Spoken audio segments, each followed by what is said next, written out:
Before we begin, I would like to have us all unite by sharing 10 seconds of silence to reflect on the importance of our right to life, liberty, and the pursuit of happiness, and the importance of equality, inclusion, and fairness.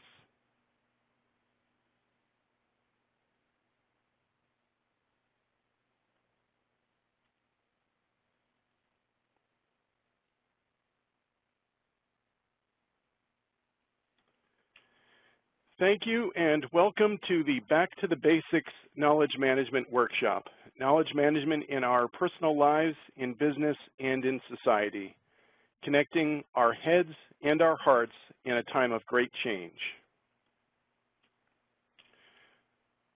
This is just some of the contact information if anyone would like to contact me after the workshop at intelligentkmservices.com.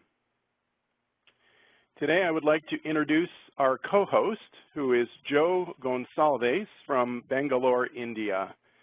Thank you, Joe, for helping during this presentation and workshop today. The structure of the workshop today will be including 6 different discussion segments where we will talk about different aspects of knowledge management. Then we will have 6 private breakout sessions starting with introductions, and each person will be paired with another person during the course of this workshop today. Each breakout room only has 2 people, so the discussions will be one-on-one, and we will have a group discussion and Q&A at the end. So if you do have any questions along the way, please jot them down so that we can cover them at the end. We will also have 3 5-minute breaks, which will take place once every hour. Please be prompt. We do have a lot of ground to cover, and I will make every effort to make sure that we stay on time. The overall presentation and workshop today will take about 3.5 to 4 hours to go through. You will see text on the screen throughout the workshop, and I think there will be a greater recognition of the value of the text if you receive these materials, screenshots of these materials in the future to remind you about what we covered today. And now let us begin by starting breakout session number 1 with introductions. And so you will be moved into a breakout room, and when you're there, please introduce yourself to your partner and include things such as, for example, where you're located, why you're here, your knowledge of knowledge management, your interests, what you'd like to get out of the workshop today, etc. And now we can go into the breakout sessions. Okay, so what we will learn today, the following topics will be covered. We'll learn about knowledge management, including personal knowledge management. We'll also learn how personal KM can be a powerful tool in our private personal lives, as well as our lives in the business world. And we will learn about threats to knowledge management, or KM, and how to manage those threats. And we will also learn how KM can be used to help address the most pressing issues of our time. Everyone can benefit from KM, whether you're a business person, whether you are a computer professional, a sanitation engineer, any person anywhere in any profession or vocation can benefit from the use of knowledge management. You might wonder, well, what's in it for me? Why should I care about knowledge management? Well, have you ever wanted to increase your efficiency in any area of your life, or to be more productive, or to improve your performance in any area? If so, knowledge management can help you. And whether you know it or not, you're already using knowledge management, whether or not you're using the terms knowledge management or KM. And I think we'll see that throughout the course of this workshop. One way of looking at this is that it's kind of like looking through a pair of sunglasses or glasses or lenses, and you'll see the image here of a lens, because we can look at different lenses and apply knowledge management in different areas, and we'll learn a little bit more about that as we go through the presentation today. KM is a very powerful tool in our personal lives, and the big picture of knowledge management is very important to keep in mind. The big picture is that we're actually moving from one era to another era. starting roughly 10,000 years ago in the agrarian age. There was farming and lots of manual labor. And then after the agrarian age came the industrial age, which started roughly in the mid-1700s. After that came the information age, which started in the late 20th century. And we are now in the knowledge age, which started in roughly 1990 after it became a professional established discipline. Knowledge management became this professional established discipline in roughly 1990. And so we're actually moving still from one age to another age. We are in the knowledge age, however, some people are actually still operating in the information age, and one of the purposes of this workshop is to help all of us move towards the knowledge age more closely. Now, today's knowledge management does tend to focus on business, so if you've heard about knowledge management, it's probably in the context of business. So when we talk about knowledge management, first we have to define what is knowledge.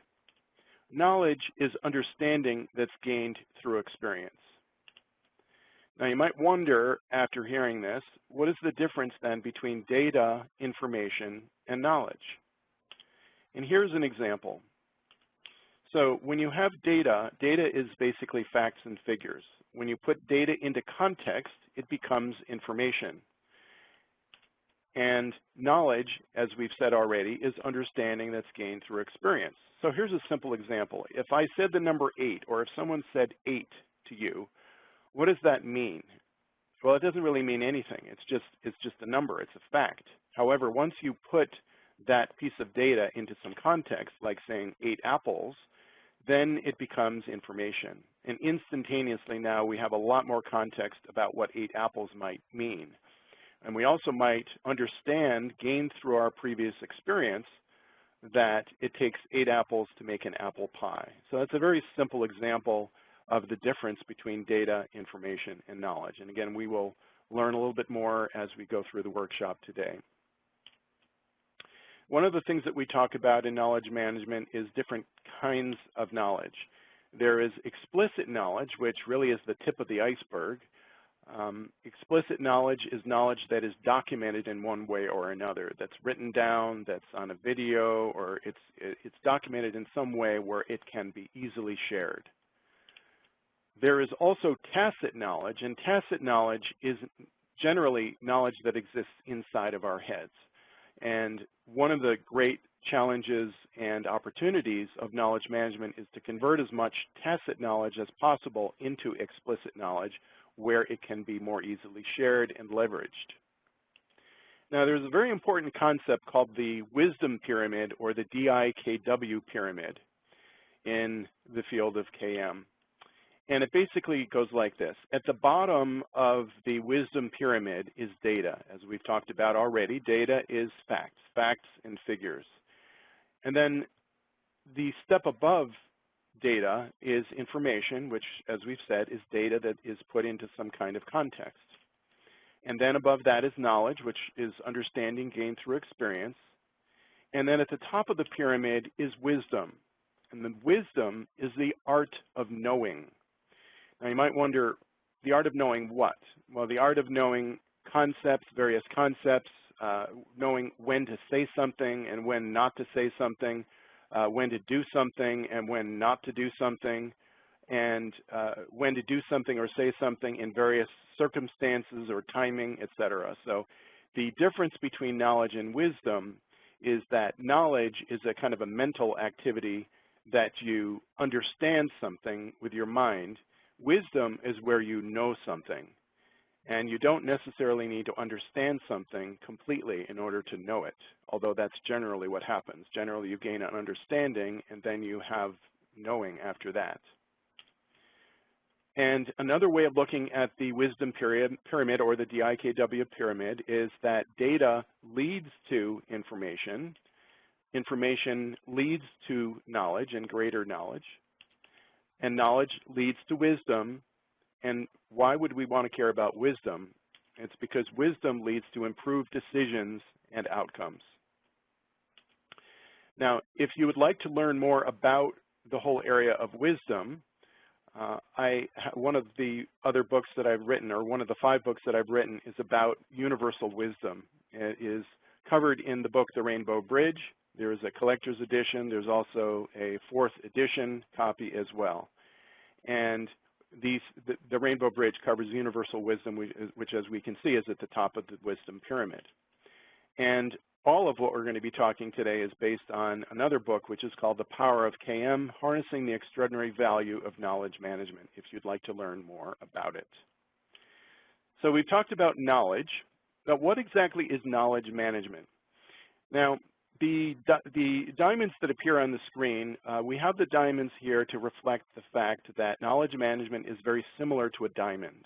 It's similar to a diamond because, first of all, diamonds are very valuable. Knowledge management is also extremely valuable. The other reason why knowledge management is similar to a diamond is because a diamond, if you look at it in one angle, you may see a certain reflection, a certain sparkle, or a certain color. If you look at it from a slightly different perspective, maybe you see a crack in the diamond or some other new feature or a different color or different sparkle. You look at it from a different perspective, you may see different things, but you're still looking at a diamond.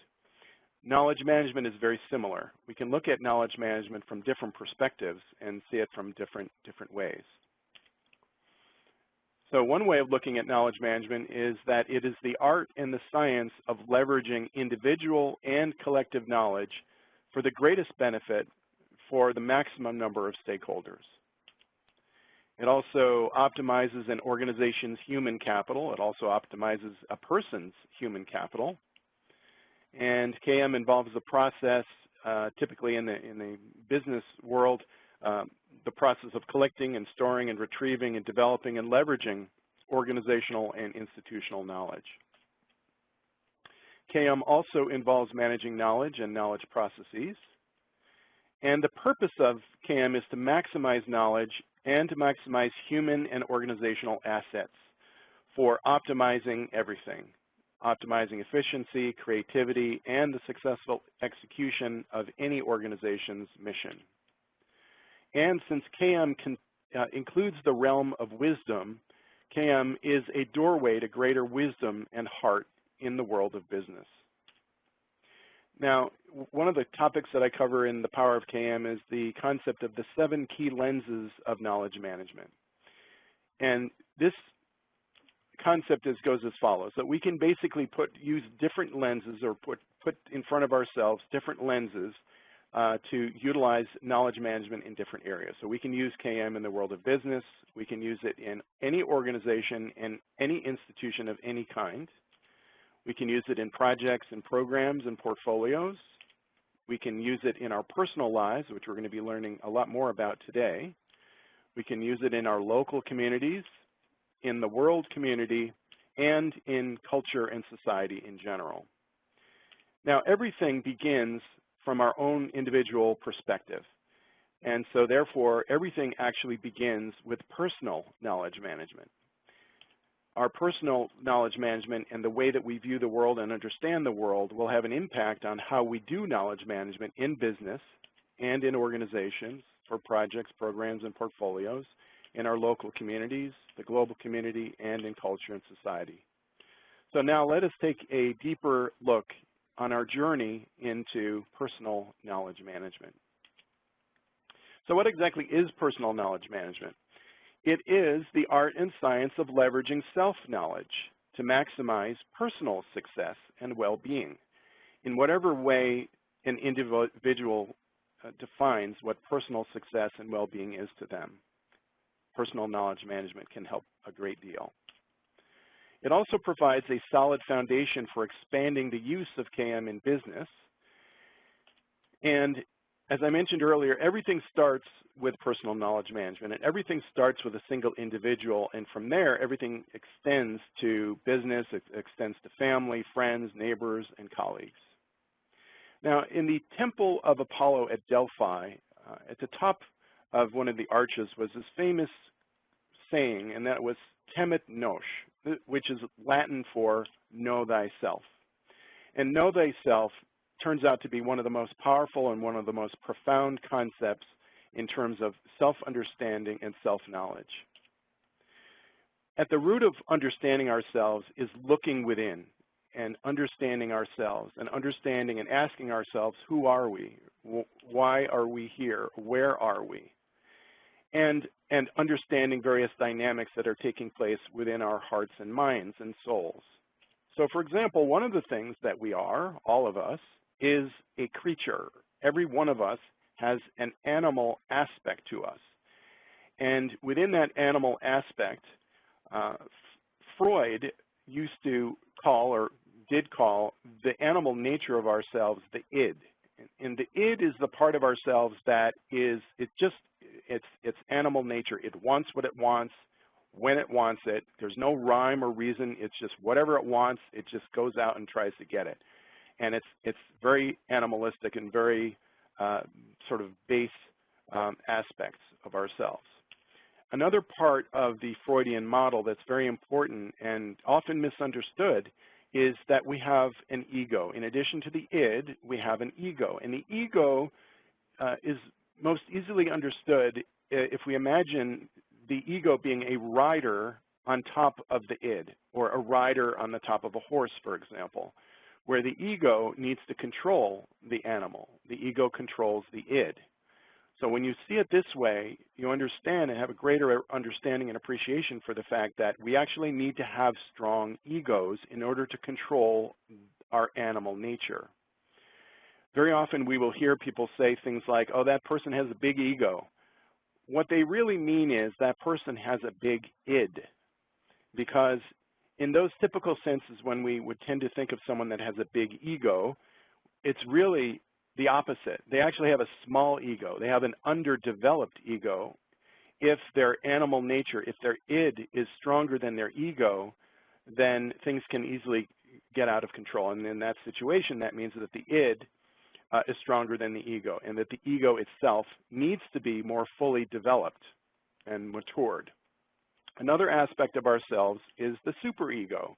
And the superego part of ourselves is the kind of the moral or ethical, or it's the part of ourselves that guides us with positive intention. So for example, if you are crossing the street and you happen to see an elderly person standing next to you with 4 different bags of groceries that they're trying to balance in their arms as they try to go across the street, it's the part of you that says, oh, let me help this person. Let me be nice. Let me help this person across the street. The superego is that kind of parental part of ourselves that provides guidance to be a person that is helpful to other people. It's also the part of us that is really the superhero nature. We see a lot of superhero type movies out there. One of the reasons I think that they're very powerful is because they tap into the fact that every one of us has a superhero archetype. And we can, each one of us, become superheroes in our own lives personally and in our lives as a collective society.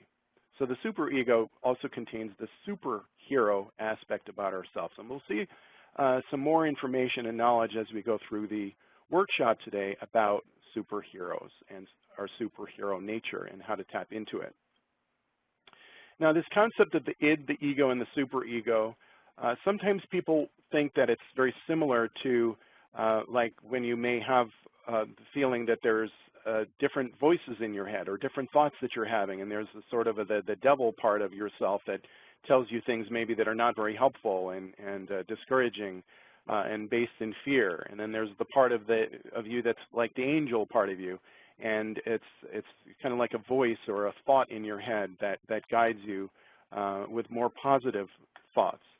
But then there's also, in terms of having different thoughts in our heads, voices in our heads or thoughts in our heads, however you want to phrase that, sometimes it's like a little birdie told you something, right? Well, where does that come from? It comes from within your own mind. And so part of maturing ourselves as individuals includes understanding that it's quite normal to actually have all of these different thoughts in our heads, from the little bird that's on our shoulder chirping something to us, or maybe there's a voice in our head that's more like a chicken and very afraid and lacking courage.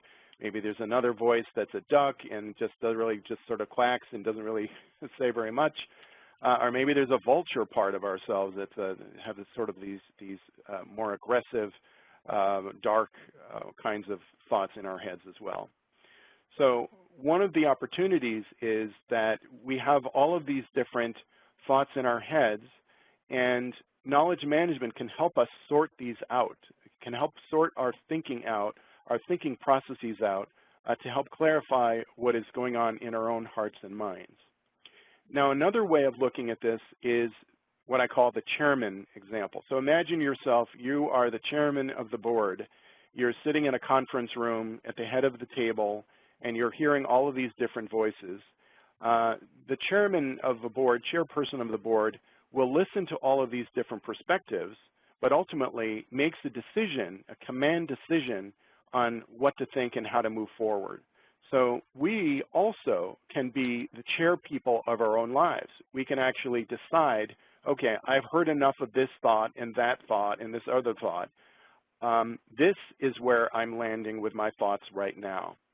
And it is a way of honoring all of those different thoughts and perspectives, but then also claiming power over all of those different thoughts by choosing them deliberately and intentionally. I'm going to put this diagram up again because it is so absolutely vital. As I mentioned before, we are often misusing these terms, ego typically. And so I strongly encourage all of us that if we ever have the thought that someone has a big ego, what they really mean is that person has a big id and their ego is actually underdeveloped and immature. Otherwise, if it wasn't immature and underdeveloped, then it would be able to control the id. Very important concept to think about and remember as we move forward. So now let us go into breakout session number 2.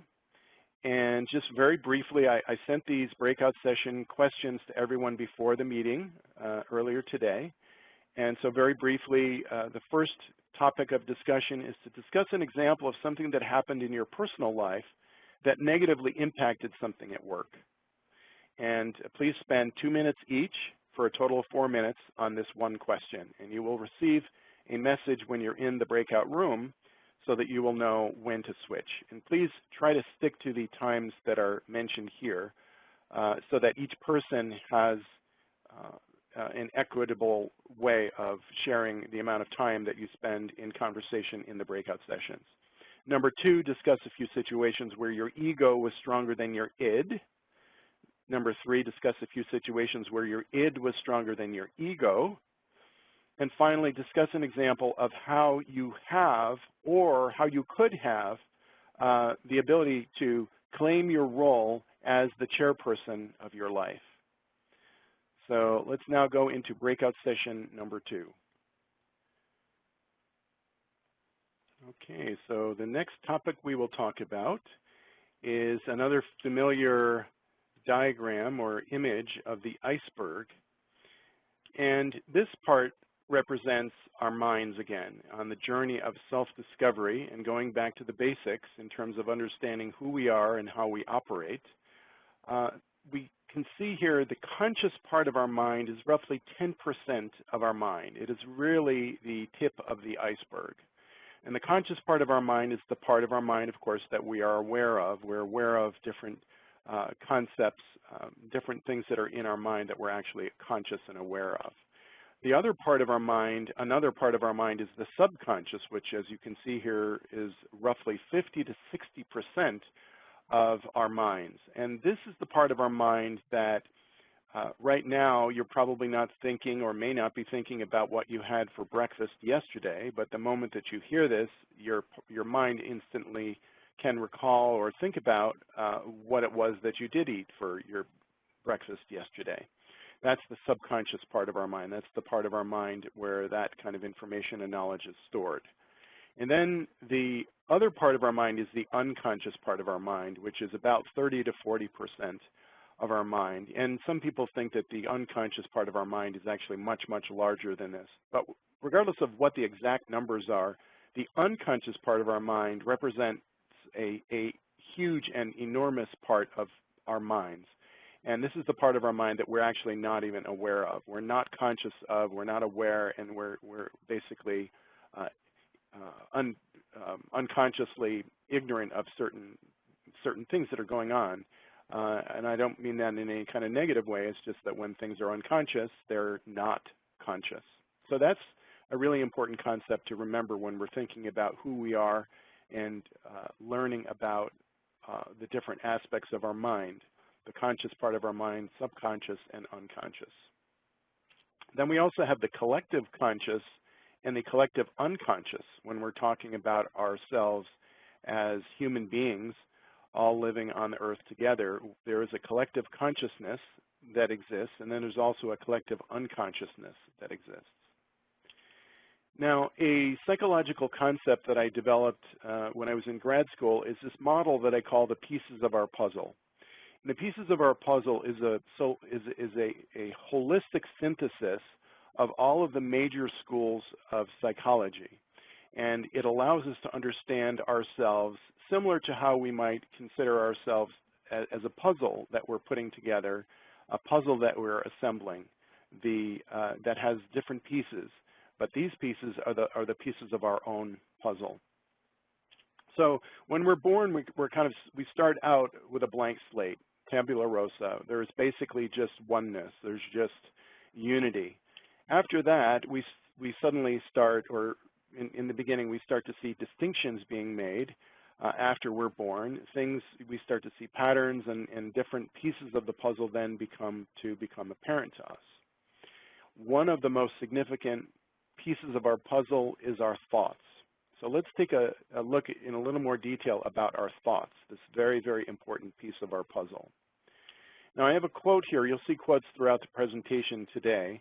This is a really powerful one, and it says that men or people are disturbed not by things or events, but by the views that they take of them. This quote by Epictetus. And so this is illustrated through what is known as the ABC model. The A stands for activating event or situation. The B stands for beliefs or thoughts, attitudes, or ideas. And then C stands for consequences. And basically what this model says is that there's an activating event, something that happens, some kind of action or situation or event, and that leads to beliefs about the event or the situation. And then our beliefs are actually what cause the consequences. So this is a very important model to understand because sometimes it may feel that something happens in our lives and it immediately leads to consequences.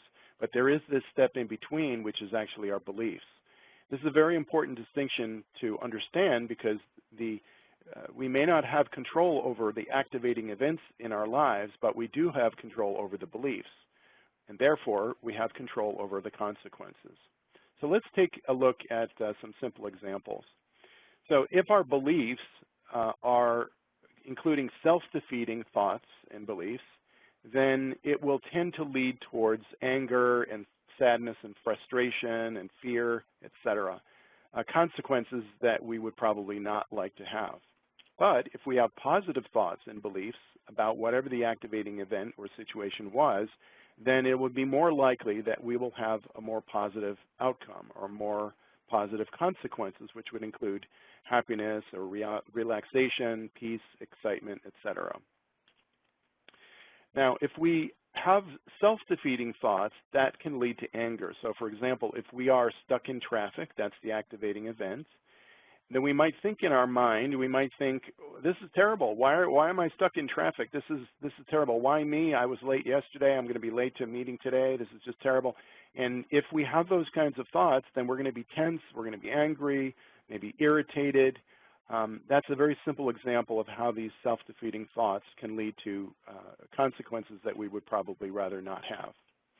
Now, if we take a similar situation, again, of being stuck in traffic, we might, instead of having these negative thoughts, we might have positive thoughts. We might decide, you know what, I think this is a great opportunity, being stuck in traffic, to listen to some great music. Maybe I'll put on some Mozart or some opera or any kind of music or whatever.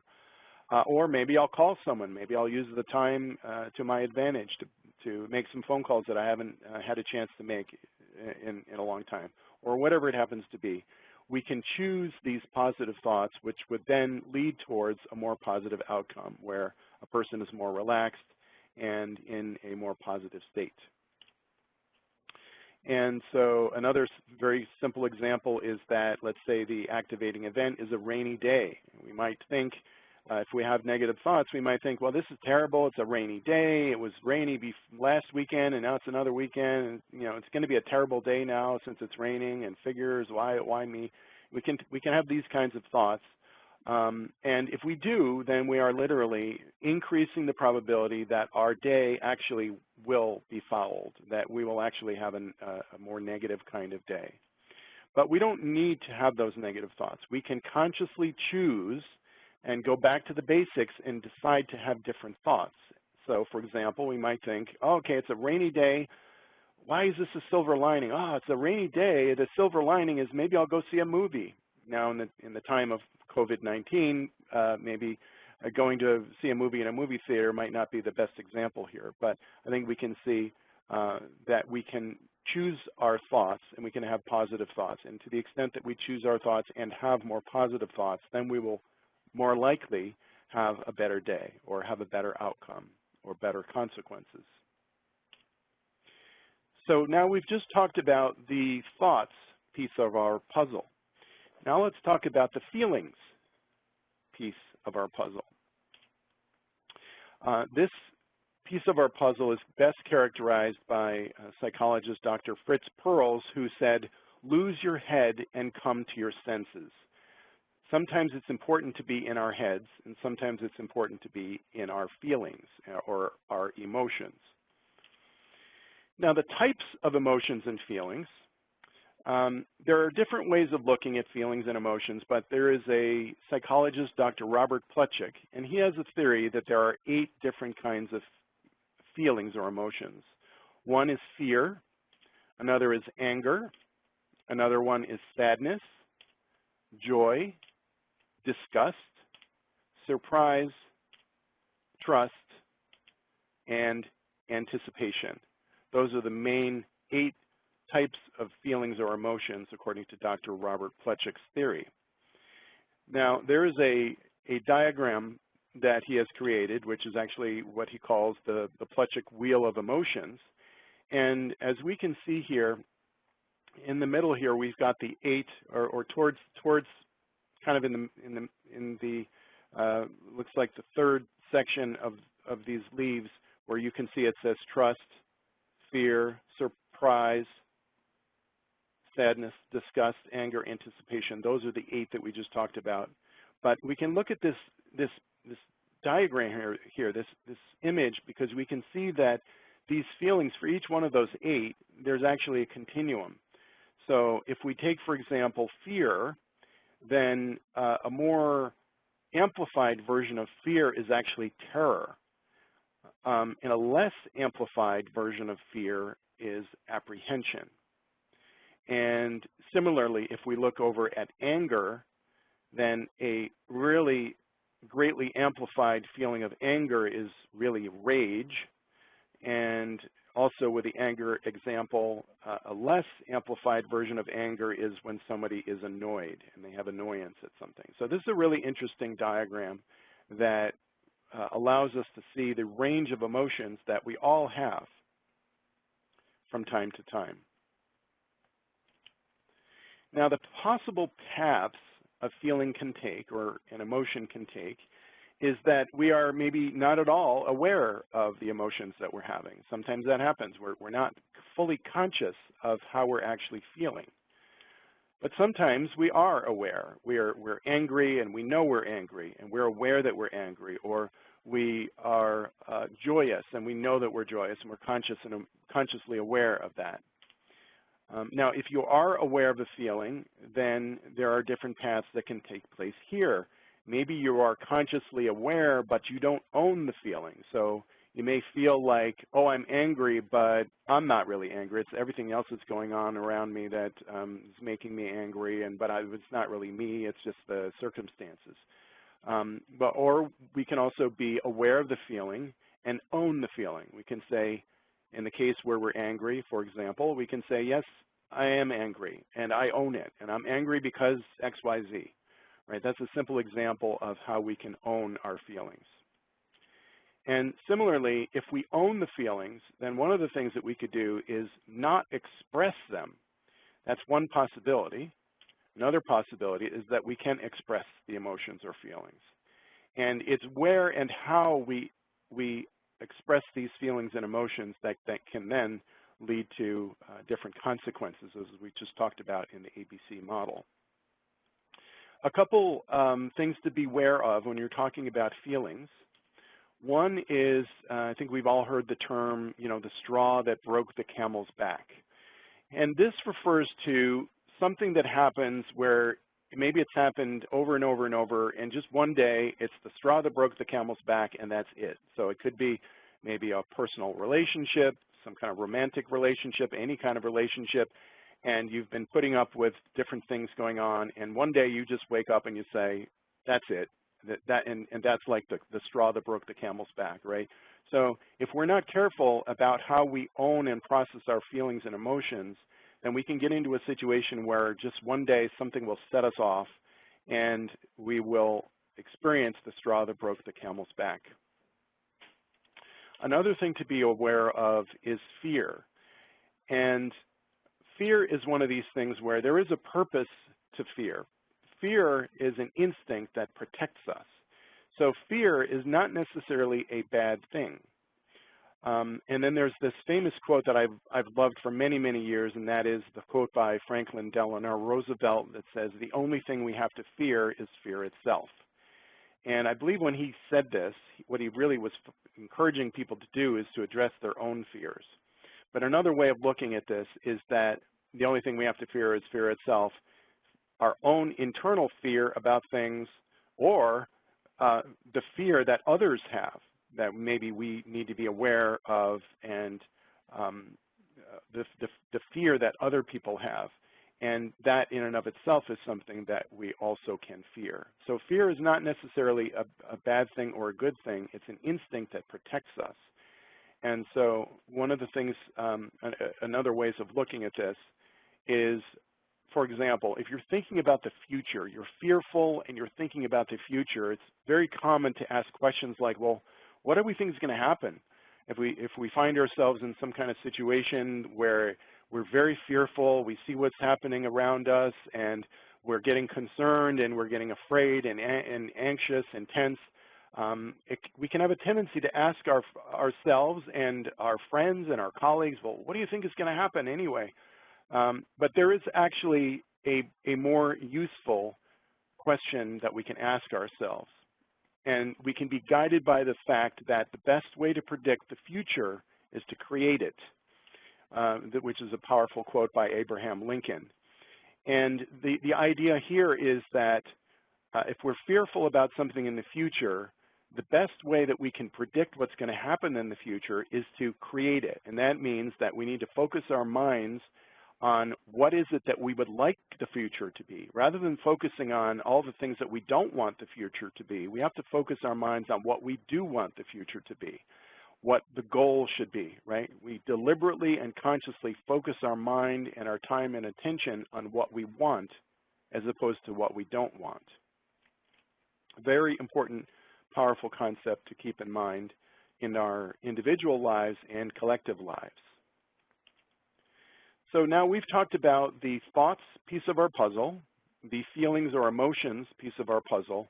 Now let's talk about the behaviors piece of our puzzle. I have this concept called the behavior effort curve, which is an important element of understanding behaviors. And it basically says that when you, and you can see the diagram here on the x-axis, the time is time, and the y-axis is the amount of effort that you have to expend. So if you're trying to do something new, like maybe going to the gym or learning a new hobby or doing something different in the workplace, in the beginning, you will have an increasing level of effort that it takes to learn to do something differently. And as you can see over time, the amount of effort that you have to put into something, then at some point it actually starts to decrease again because it becomes more like second nature. So this is a very important concept, and in the example, I like using very simple examples, going back to the basics. So for example, if we haven't been to the gym in, let's say, 5 years, and we decide we want to go back to the gym. Well, if we think that we're going to go back to the gym, and on day number 2, we're going to be able to run a 100-mile marathon, well, some people may be able to do that, but generally speaking, it's probably better to mentally prepare yourself that the amount of effort that you have to put in is actually quite a bit in the beginning of going back to the gym, and then going and going and going. And I think we've all recognized and have had the experience that after a while, it becomes much, much easier. And in fact, going to the gym can actually be fun and exciting and rejuvenating. So understanding the behavior effort curve is an important element of understanding our behaviors and navigating our lives. There is a concept called classical conditioning, and people may recognize this as Pavlov's dogs. And this is an example where Pavlov would ring a bell or shine a light of some kind when it would be giving food to dogs. And then eventually the dog would learn that as soon as it hears the bell, that food would be coming.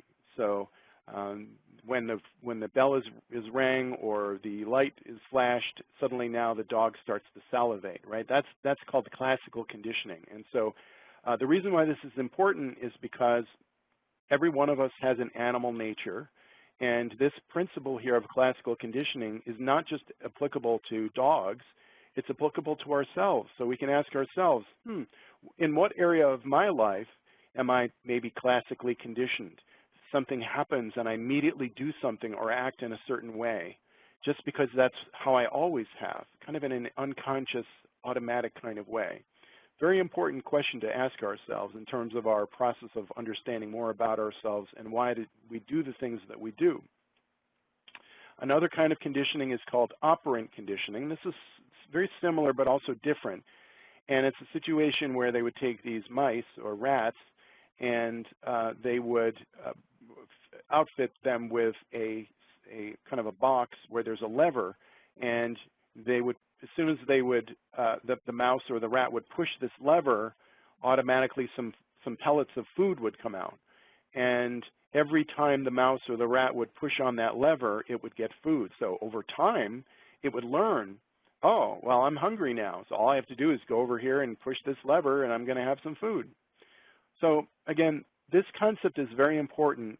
This operant conditioning concept is very important because we are also like mice and rats, whether we like it or not, and because there is this animal nature within ourselves where we can do things, take action, because in the past, certain things would happen. So again, it's important to think about our own lives. In what areas of our own lives are we operating where we are just doing something and we're expecting a certain response? Because the response has always happened that way in the past. Very important thing to think about because situations change. So another question that we can ask ourselves is, how often are we on autopilot? How often are we doing things or thinking things just because we just automatically have in the past? There is a way to break the chain of events by being conscious and deliberate in all of our thoughts and actions. And so this question is a really important question that we can ask ourselves. This is related to the topic of desensitization. And when we're desensitized, we become desensitized towards something. So here's a powerful example. It's called the parable of the frog in the boiling water. It's kind of an unpleasant metaphor here, but if you have a pot of boiling water and you throw a frog into the boiling water, the frog will immediately jump out of the boiling water because it doesn't want to be in the boiling water. Very powerful thing to remember. However, if in a different situation, we have a pot of water that's cold or just slightly warm and it's on some heat source, and slowly, the temperature is increasing, well, the frog may actually be having a good time. It may think, wow, this is great. You know, we're in a jacuzzi here in the hot tub. I like this hot tub. But if the heat in that container, in that pot of water, continues to get hotter and hotter and hotter slowly, there actually can be a point in which it becomes too late for the frog to jump out. By the time it realizes that the water is so hot, it is actually very difficult for the frog to get out of that water. So again, this is important because we are similar to frogs in this manner, right? I think we can all think about situations in our lives where we would do things and have different experiences. For example, we may be in a relationship and we think it's fine, or it's good, but it's there's some issues and problems, but it's good enough. And then over time, little by little by little, if that situation actually gets worse, you may wake up one day and you may realize, wow, this is a terrible situation, and it may become, or at least feel like it's too late to get out of that situation. So this concept of the parable and of the frog in the boiling water is really important. We can think about this from our own personal lives in our journey of self-discovery and going back to the basics about understanding who we are and how we operate and how we think about things. And we can also use this concept of the parable of the frog in the boiling water in a collective societal kind of way as well. So we've taken a look now at a number of different pieces of our puzzle, the thoughts, the feelings, the behaviors. Another piece of our puzzle, as we can see here, is our past environment. The past can shape who we are today and how we are living in the world today, the thoughts that we have, the behaviors that we have, how we're feeling about things. And so the past environment can be shaped by our parents, by our teachers, by clergy, by different events that have happened. And although we can't change what has happened in the past, it's important to recognize that the past does impinge on all of these different aspects of ourselves. It's a very important piece of our puzzle. Similarly, the current environment is another piece of our puzzle. The current environment also has an impact on who we are, how we think about things, how we feel, what we do. So the current environment, we tend to have a whole lot more control over, obviously, than our past environment. So the current environment and our ability to manipulate the current environment, to change the current environment, to change situations, to be deliberate and conscious about our actions, to make changes in our lives, either individually or collectively, is a very important piece of our puzzle. Another piece of our puzzle is the body. So we can have all of these different pieces of our puzzle completely understood and well organized in our lives, and we have good control over our thoughts, and we're aware of the kind of thoughts that we have. We make an effort to be positive and useful and have thoughts in our head that lead towards useful and kind of more positive results. Maybe we have good control over our feelings, and we're in touch with our feelings. We own them. We express them in a wise way, in the right time and place and circumstances and timing, and also our behaviors in terms of what we do and when and where and under what circumstances, et cetera.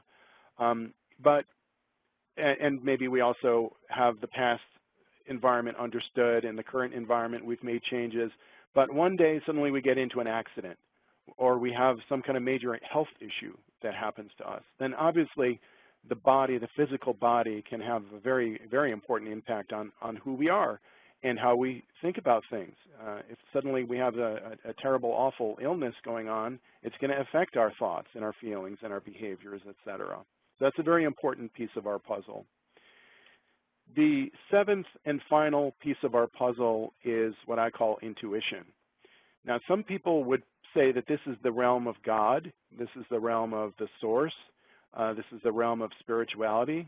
I choose to use the word intuition here because it's less loaded of a word, and I think it's more useful to think about when we have an intuition about something. If we just feel like, oh, there's a certain job, and it just feels like it would be really good for me to be in this job, or I feel really good about this person, or whatever. You have an intuition about something. Well, where does that intuition come from? Is that you? Is that your intuition? Or is that information and knowledge and wisdom coming from some other place? However you look at it, This is the part of ourselves that exists outside of ourselves. This is a very important piece of our puzzle as well. Now, the pieces of our puzzle are interacting in different ways. They're related. As you can see here in this diagram, the thoughts that we have in our mind are very important and powerful. The thoughts impact our current environment. They impact our behaviors, our feelings. Our thoughts are also shaped by the past experiences that we've had. Our thoughts are also shaped by our current environment and our feelings and our behaviors, et cetera. So it's a very complex set of relationships and interactions between all of these different pieces of our puzzle. Now, one of the things can happen as we're putting together the pieces of our own puzzle, going back to the basics, understanding ourselves and who we are and why we do the things that we do and why we have the thoughts that we have in our heads, is to remember that life is not always as perfect as we might want it to be. So we may not actually see a puzzle like this. Maybe we actually see something like this. Does this look familiar? Sometimes this is what it can feel like our personal lives are like. Or it can also feel like this is what our collective lives are like. So all of these concepts of personal knowledge management can lead towards a self-discovery, a journey of self-discovery and self-understanding about who we are, as well as who we are as a collective society, as a city, as a state, as a country, and as a global community. One of the most powerful quotes that I've heard, which is deeply inspiring to me, is a quote by Thomas Carlyle, and he says, "Go as far as you can see, and when you get there, you will see further." This is really inspiring to me because sometimes we want to have all the answers before we take action on things. Well, sometimes we don't actually have all the answers, but we have some of the answers. And so go as far as you can see. Go as far as you can go, putting together your own individual puzzle and our own collective puzzle. And once we get there, we will be able to see further. Martin Luther King said something very similar. And he said, you don't have to see the whole staircase. Just take the first step. Very inspiring words of wisdom. So now we are at breakout session number 3. And what we will do first is we will take a 5-minute break. And then we will go into breakout session 3. So we're going to be maintaining as prompt as possible. So please be promptly back 5 minutes from now, and then we will begin breakout session number 3. So welcome back, everyone, from breakout session number 3. So as we've talked about before, sometimes when putting together the pieces of our puzzle, it can feel very confusing. And we also know that the different pieces of our puzzle are related and interact in different kinds of ways. Now, many times assembling the pieces of our own puzzle requires change of one kind or another. So let's now learn a little bit more about change. Famous psychiatrist Elizabeth Kubler-Ross developed, after many years of research, a multiple stage way of understanding grief, or also understanding change. And her model basically goes like this. On the x-axis, there's time. On the y-axis is motivation and performance. And whenever there's some kind of change, whether there's a personal change in our lives, in our personal relationship, or in the job that we have, or any kind of change really, there's the start of a change, and particularly if the change is as a result of something other than our own choosing, this is where we can see this model really be very powerful and a really powerful way of understanding what we may go through when we're talking about change. So in the beginning of this change, the start of the change, the motivation and performance starts to go down. After the change, maybe we've have some health issue that we've learned about, or we've lost our job, or lost a relationship, or something along those lines. We can then have a sense of denial, and along with denial comes anxiety. Then after denial, there comes anger, and with anger is often fear. After anger is then bargaining. bargaining and basically still resisting whatever the change is that's being experienced. And then at the very bottom of this change curve is depression. And depression comes along with doubt. And as you can see, the motivation and performance levels are way down from where they were compared to the beginning of the change. The good news is that after depression, then can come acceptance. Acceptance of the situation, acceptance of the change, whatever the change is. And along with acceptance can come new interpretations and hope. And then after acceptance, then comes the moving on stage, where you integrate your experiences, your integration of the information and knowledge and wisdom. That often is accompanied with increased confidence and increased productivity as well. Now, in this bottom part here of depression, this area is known as the Valley of Despair. It's also called the Trough of Disillusionment, or also known as Pity City. So wherever we are experiencing this depression stage, and this whole stage here in between the vertical dotted lines, from the start of the change to the point in which you're able to move on, this particular area and set of experiences, there can be a disruption due to the change, right? And what we want to do is to minimize the disruption, and we can do that through change management and understanding these different stages of grief or stages of change. This is very, very powerful because this applies not only to our personal lives, but also to our lives in the business world. You can use the same model if you're implementing some sort of major change, maybe a system change or organizational change in an organization, in a company or an agency or a group of people. And so change management and this particular model is a very powerful way of navigating through change.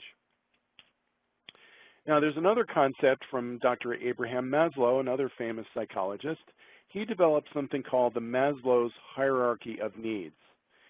And what he was saying is basically that we have needs. And at the very base of this pyramid, we have our physiological needs.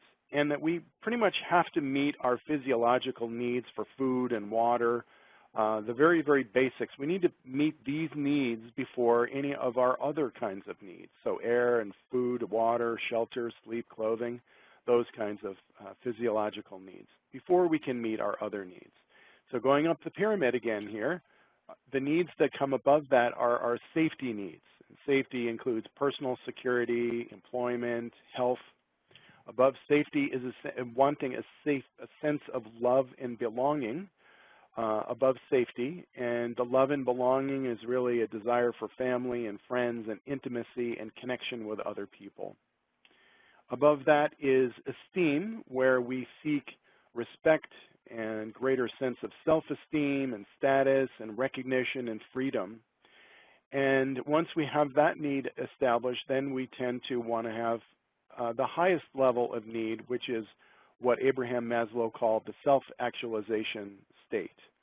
And this is pretty much the desire to be the most that one can be. It's also characterized by having a sense of service to other people, and in fact a responsibility of the need to be of service to others and a responsibility for others. And also he talked about peak experiences. Peak experiences are those kinds of experiences that we can have where we are suddenly overcome by a sense of complete joy and bliss and ecstasy, where maybe out of nowhere we could be driving down the road, we could be in the shower, we could be meditating, we could be at work, and suddenly out of nowhere we're just overcome by a sense of just complete overwhelming joy. When that happens, that is known as that is known as a peak experience. Now, very often when we look at this pyramid of needs, we can think that we're not really so far along. We can think that maybe we're at the esteem stage, for example, or the love and belonging stage, and that the stage of self-actualization maybe doesn't really apply to us. But it's all relative. And given the fact that half of the people in the world today are struggling to survive on less than $2 a day, everything is very much integrated, and everything is very much related to one another. There's different perspectives that we can have. So the way I think about this is that if we have clean water to drink and to bathe ourselves in, if we have abundant, nutritious food, if we have a roof over our head, if we have a job, and if we have the opportunities that we're having, like, for example, today, to be listening and watching and participating in a workshop of increased knowledge about ourselves and knowledge about our society, if we find ourselves in there, basically we're pretty much at the top of this pyramid.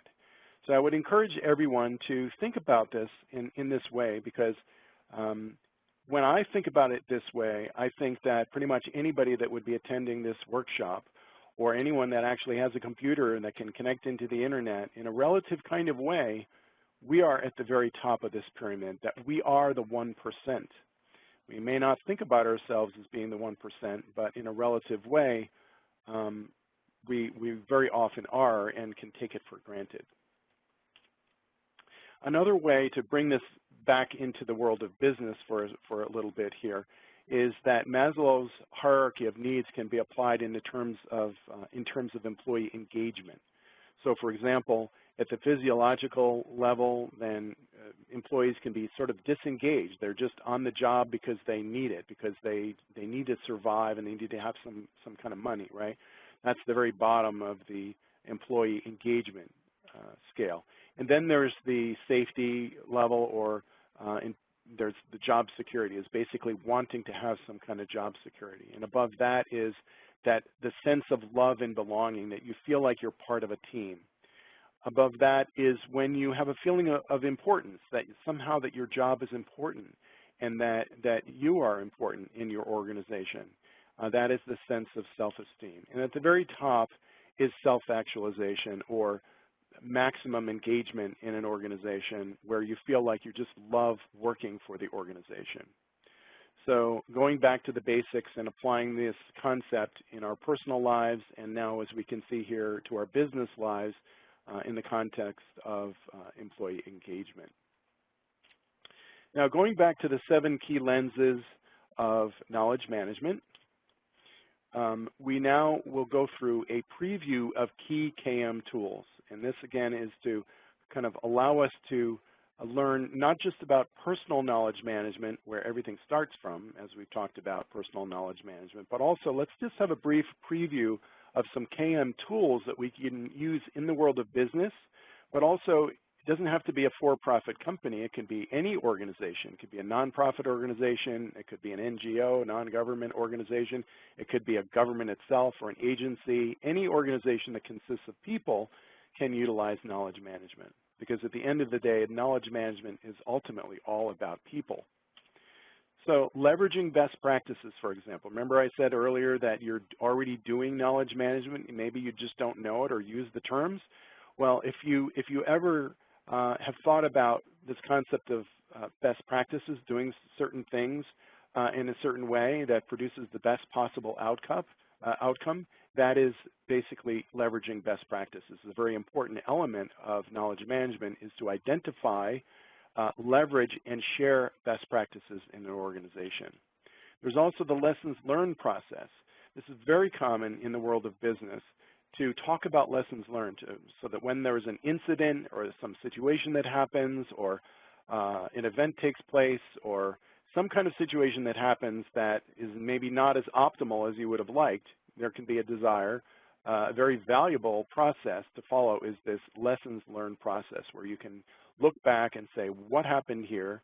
What went well, and what do we want to continue doing? And what didn't go so well? What can we do in the future to prevent what happened and to increase the probability that a different, more positive outcome will happen? We can do that through the very powerful lessons learned process.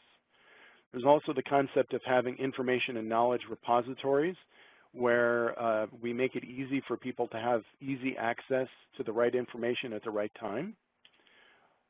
Onboarding and offboarding and outplacement is also a really example of knowledge management tools. So, for example, when you have a new person joining a company or a new person joining a team, we can do things to onboard those people in a very efficient manner where they come up to speed along with the rest of the organization in the smoothest possible way and the fastest possible way through onboarding processes. And we can do that by having onboarding checklists, for example, that a manager would use to make sure that the first day of a new team member joining a team, that first day can be as productive and optimal as possible.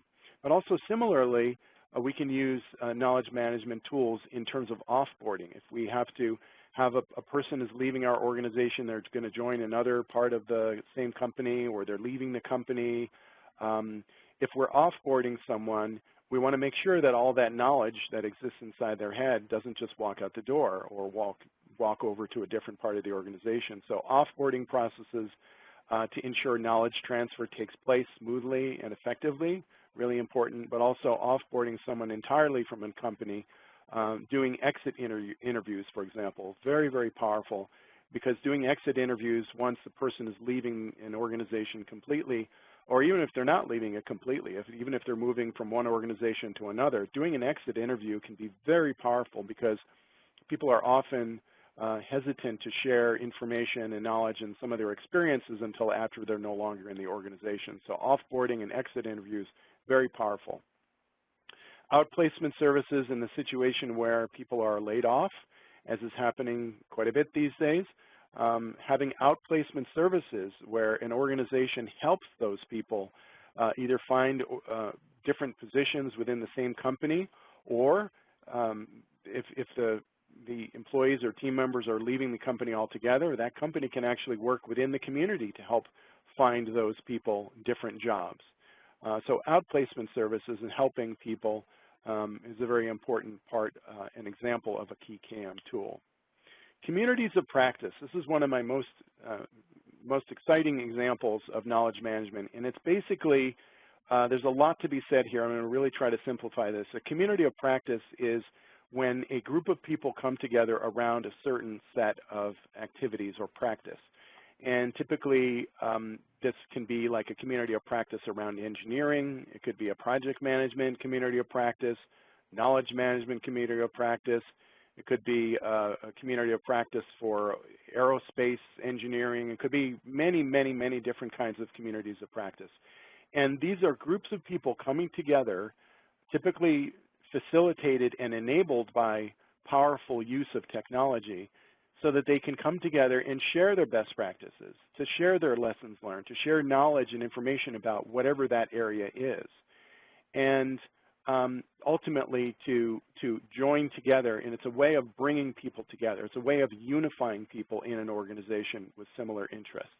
So communities of practice, the most close analog here that we can think about here is that it's really social networking in an enterprise, or social networking in an organization or company or any kind of organization. So communities of practice, very, very powerful way of bringing people together in unity around a particular topic. There's also knowledge sharing. Knowledge sharing can take place in many different ways. There can be brown bag lunches, for example, or lunch and learns where people come together and share their knowledge about various topics. We can have buddy programs. We can have formal training, a lot of different ways of sharing knowledge and experiences and sharing wisdom as well. We can also encourage innovation and creativity in an organization. This is a knowledge management activity. We can put together innovation and award programs, for example, that recognize and reward and encourage people that have innovative and creative ideas.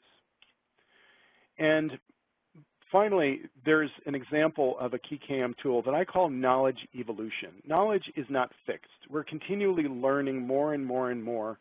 We're being exposed more and more to new information, knowledge, and wisdom. And so therefore, knowledge evolves. Knowledge wants to evolve over time. And a really powerful example of the evolution of knowledge is redefining strengths and weaknesses in the performance appraisal process. And let me talk a little bit more about this.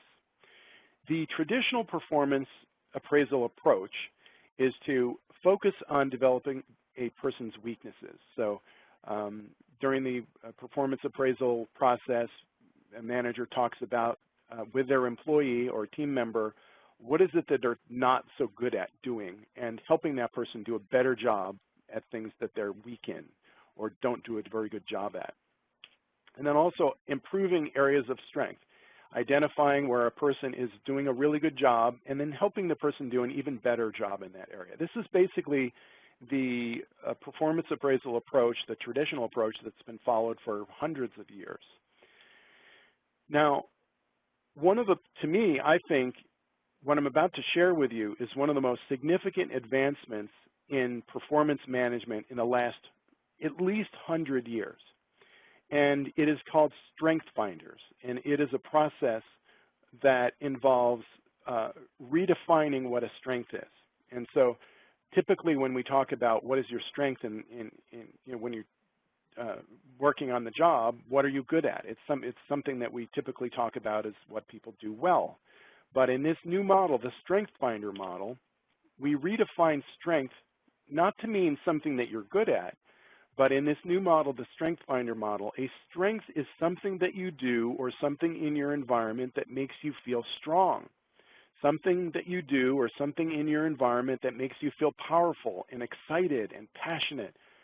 Those are the kinds of feelings that we would rather be feeling, right? So this is a way of increasing what we actually enjoy doing and which engages us more fully and excites us. This is known as spinach, right? Just like the superhero Popeye, whenever he would eat spinach, he would suddenly get this incredible burst of energy and become extremely powerful. That's what a strength is in this new model. Something that we do or something that's in our environment that makes us feel strong and excited and passionate and engaged. Those are the feelings that we would all like to have more of. So that is a strength. And interestingly enough, we can have things in our life that we define as strengths, our spinach, and maybe we're not even very good at it. But it doesn't matter if we're good at something. As long as we are excited about it and love it, and whatever it is that makes us feel good, that is a strength. That is our spinach. Similarly, a weakness in the Strength Finder model, a weakness is something that we do or something in our environment that makes us feel weak. Something that we do or something in our environment that makes us feel exhausted or depleted or depressed or sad or nervous. Any of those kinds of feelings, obviously, we would rather not have, right? That's kryptonite. And so in this new model here, when we talk about weaknesses, we're not talking about things that we don't do well. We actually may do them very well. We may be super good at manipulating spreadsheets, for example. But if it makes us feel exhausted and we can't stand it, and it makes us feel depressed afterwards or depleted, then that is a weakness for us. That is kryptonite. So understanding, by redefining what a strength and a weakness is in this new model, this gives us a whole different way of looking at strengths and weaknesses. And this is such a powerful concept that it is actually called an international movement because of how effective it is for an organization to implement this kind of approach. It is based on, as I've said, Strength Finders, but it's also known as Clifton Strengths. And there is an assessment that you can take. You can order a book and take an assessment and learn a little bit more about some of the things that you feel are your strengths and weaknesses. It is based on 40 years of research conducted by the Gallup organization. And it is so powerful that the research shows that employees are more engaged and productive at work and 3 times more likely than others to have an excellent quality of life. This is really powerful. And a strength-based approach is essential for creating an exceptional workplace culture. And this is why more than 90% of the Fortune 500 companies use Clifton Strengths or Strength Finders. So we are now going to take breakout session number 4. But again, before we do this, we're going to take another break. It's not exactly an hour, but it's roughly that period of time now to take another break. So we'll take 5 minutes. Please come back promptly after 5 minutes, and then we will begin session number 4. So welcome back from breakout session number 4. So what are some of the scenarios in which we might utilize knowledge management, or KM? Some of the scenarios include personal knowledge management, as we have already seen. We can use the whole concept of knowledge management in our personal lives. We can also use it in businesses and organizations of any kind that are going through any kind of a reorganization. Creating new organizations, whether it's an entirely new company or an entirely new division or part of an organization, we can use knowledge management very effectively. We can also use knowledge management in terms of staff reductions and layoffs and outplacement to ensure that the wisest possible decisions are made about the people that are impacted due to a layoff, and to ensure that all of the knowledge that those people have doesn't just walk out the door, and to help these people that are leaving the organization through outplacement services that will help them either locate another position within the organization or in various other parts of the community and different community service organizations, for example, helping the community out through knowledge management. We can also use KM in individual retirements as well as mass retirements. We can use KM in terms of if we know that a person is going to be leaving an organization, leaving a company because they're going to be retiring. That's obviously an individual case. But also we can use it at the societal level. For example, if we know that a whole lot of people like baby boomers, for example, are going to be leaving the workforce and retiring, then we can use knowledge management to ensure that all of those human resources and capital and all of the knowledge that exists and experience and wisdom that exists within each people, each of these affected individuals, is not lost. And so we can use knowledge management there as well. We can use KM in terms of rapidly expanding organizations and rapidly changing organizations and rapidly changing business environments. And finally, we can use KM to improve performance individually and collectively, to improve performance and productivity in any organization of any kind, anywhere in the world today. Now, KM is not necessarily always about rainbows and unicorns. Sometimes storms can arise and difficulties can ensue. So there are threats to KM. And what are these threats? Whenever you have a lack of logical and rational thinking, that is a direct threat to the use of knowledge management in an organization. Whenever there is a lack of regard for truth and facts and objective reality, that is a direct threat to the use of knowledge management. Whenever there is a lack of interest and commitment to incorporating new knowledge into our current thinking, that is also a threat to KM.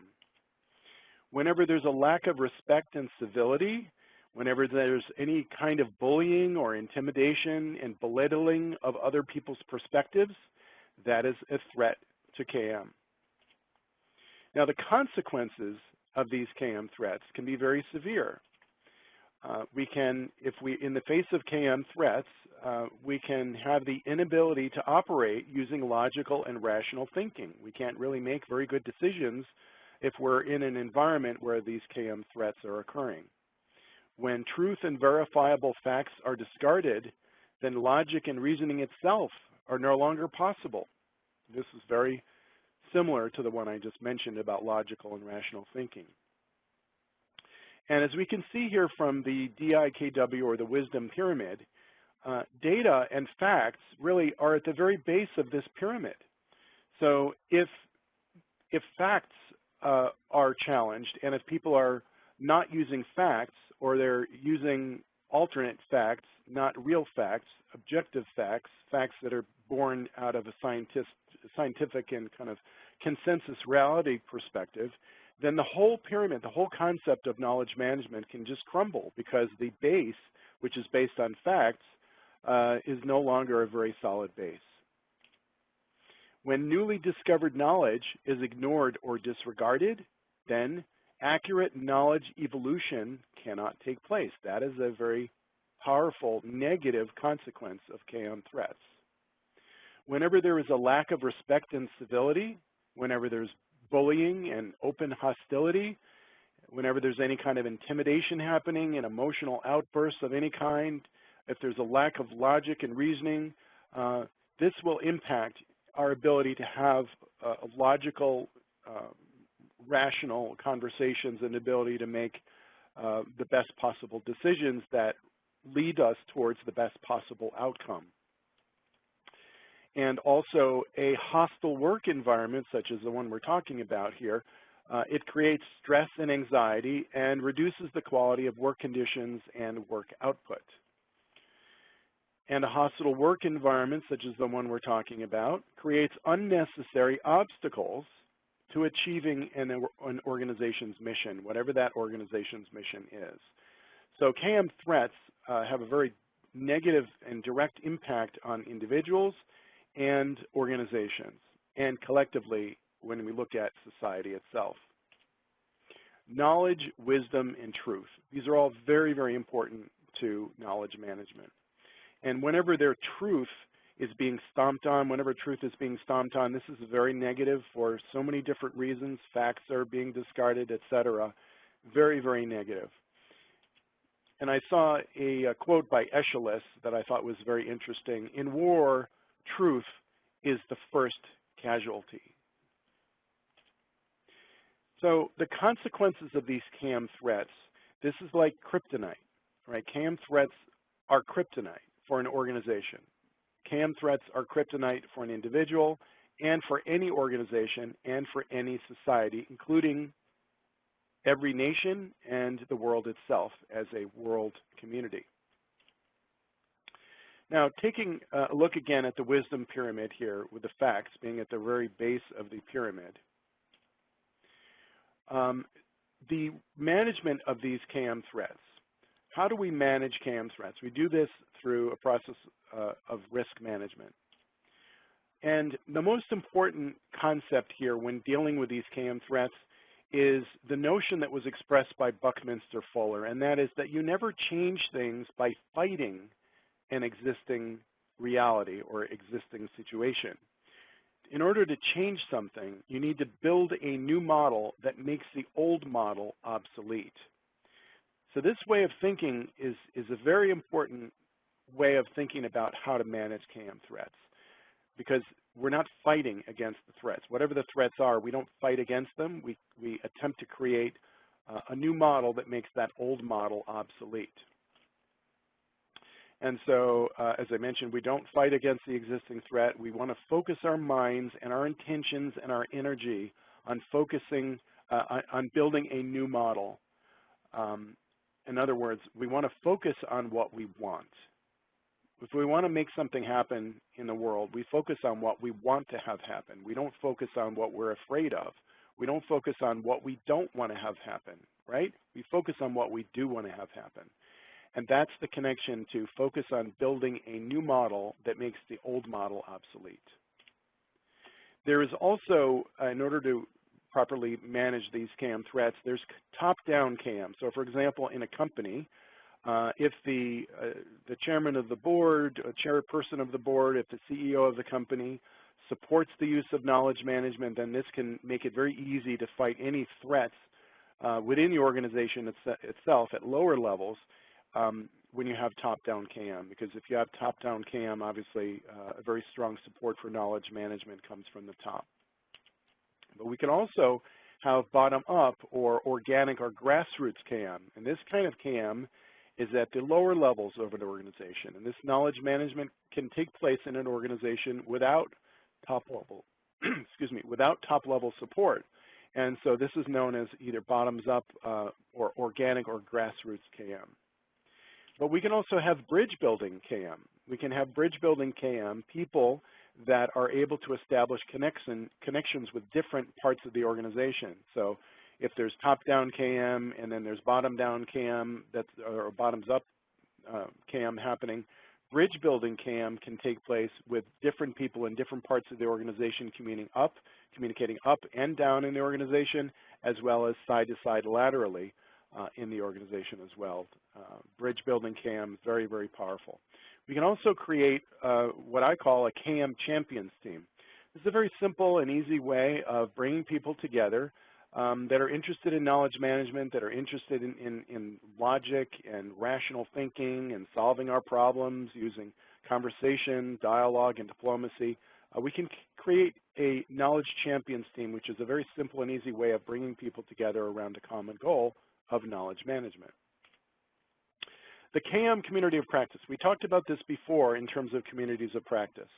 Communities of practice can exist in engineering, in programming, in security, and astrophysics, and any particular area. And this also includes creating KM communities of practice. So these communities of practice are a way of uniting, of bringing people together around a common purpose. Also can be viewed in the sense of corporate social networking, enterprise, corporate, organizational social networking. And when you do this, when you create a community of practice around knowledge management, now you have a way of uniting people around this common interest of knowledge management in a way where people come together to share best practices, to share common experiences, to share knowledge, information, and wisdom, and to come together when people can come together in unity, many more powerful things can happen as opposed to coming together as individuals. So the KM community of practice is a very important concept that we can use to bring together many different people in an organization. And in terms of the risk management of KM threats, when all else fails, remove the threat directly, if possible, using official mechanisms of any kind that are established. And this part is really important, using logical, rational, calm, level-headed conversation, dialogue, and diplomacy, and logic and reasoning. This is very important. And all of the tools and techniques outlined above. So let us now go into breakout session number 5. And as we see here, there are 4 questions to discuss. The first one is to discuss if you use any of the KM tools in your personal life or in your work life. The second question is discuss examples of spinach in our collective lives. Discuss examples of kryptonite in our collective lives. And discuss the potential of creating a nationally and globally linked network of KM communities of practice for the purpose of helping to address the most pressing issues of our time. And the concept here is that just like we can create a KM community of practice in an organization, imagine a nationally and globally linked network of these KM communities coming together around the country and around the world, potentially millions of organizations coming together, united through this concept of a globally and nationally connected network of KM communities of practice. So that's what we shall discuss in breakout session number 5. And again, when you see the message on your screen to go into the breakout session, please accept the invitation, and we will see you on the other end of breakout session number 5. So welcome back, everyone, from breakout session number 5. So in order to connect this again into the world of business and organizations, for-profit or nonprofit or any organization, some of the rationale and the drivers for KM are as follows. Knowledge management provides support and tools for team members on a personal basis. So for example, personal KM, everything that we've heard today about personal KM, an organization, if they wanted to share personal KM with their team members internally, it could be very valuable for people on an individual basis, a personal basis, as well as an organizational basis. So KM provides leadership with tools to help improve individual performance as well, and team performance. Obviously, when individuals are more empowered and are utilizing knowledge in all of its various facets even more than usual, then individual performance improves and team performance improves as well. In terms of the community lens, KM provides an opportunity for organizations to display community leadership and social responsibility. You know, we talk about social responsibility in business, and how sometimes organizations give back to the community. This is a really powerful way that an organization can give back to the community by displaying their leadership and playing a positive role in solving our collective challenges on the world stage. And this goes back to the idea of having a um, uh, communities of practice, which are connected nationally and globally through a massive network where information and knowledge and best practices and experiences are all shared in a way with a positive desire and intention to create a more positive outcome. And the bottom line of knowledge management really is that it's all about optimizing human capital. At the end of the day, KM is all about people. As we've heard already, KM can be used to improve performance and increase productivity, and this will often reduce costs in an organization as well. Anything that interferes with individual or organizational productivity and fulfillment can be helped by the use of knowledge management. And on the world stage, we can resolve all of our challenges through wisdom-infused knowledge management, conversation, dialogue, and diplomacy, particularly when we come together in a united fashion connected by the use of technology around communities of practice, KM communities of practice, and all other kinds of communities of practice as well. And again, a nationally and globally linked network of KM communities can be a very, very powerful tool to help unify and bring us all together to help address the most pressing issues of our time. Now, what did we learn today? What we learned is what is knowledge management. We saw several different definitions of knowledge management. We learned about personal knowledge management and just how powerful and vital it is to understand ourselves, because everything begins with our own individual lives and how we perceive the world. We learned about how personal KM can be a powerful tool in our private lives and our personal lives through personal KM. We learned about how KM can be a powerful tool in our business lives, including nonprofit organizations and agencies of all kinds. And we also learned about threats to KM and how to manage those threats. And we learned about how KM can be used to help address the most pressing issues of our time. And I'd like to leave everyone with some words of wisdom during a global pandemic. And here in the U.S., it also happens to be an election year. So a lot about KM to me feels like common sense, but as we all know, common sense is sometimes not always all that common. So some of these things that many of us here already know these, but just to kind of repeat, because there is a lack of clarity about some of these concepts in the media today, again, particularly here in the U.S. In terms of the global pandemic, some of these things are, again, obvious, but maintain physical distancing of at least 6 feet. Some people say it's actually more than 6 feet, but at least 6 feet. And I say physical distancing here because we don't want to be socially distant. If anything, we want to increase our social connections during a global pandemic. It's just that our physical connection and physical distancing is very, very important to not spread this deadly virus. Wear a mask, and the important thing here is it's not just to protect yourself. Wearing a mask is not just to protect yourself. Wearing a mask is to protect other people against you, because you or I or anyone could be exposed to the virus and be passing it on unknowingly. So a mask is very, very important. Wash your hands and vote and support efforts to protect the voting process, as well as register to vote. Here in the U.S., again, people know about this, but it's just a gentle reminder. In order to actually vote, you first need to register. And all of the different states around the U.S. have different laws and regulations, but what they all share in common is that you first have to register, particularly if you plan on voting in a mail-in kind of capacity. So check vote.org, or just go on the web for many different kinds of resources to find out when your deadline is to register.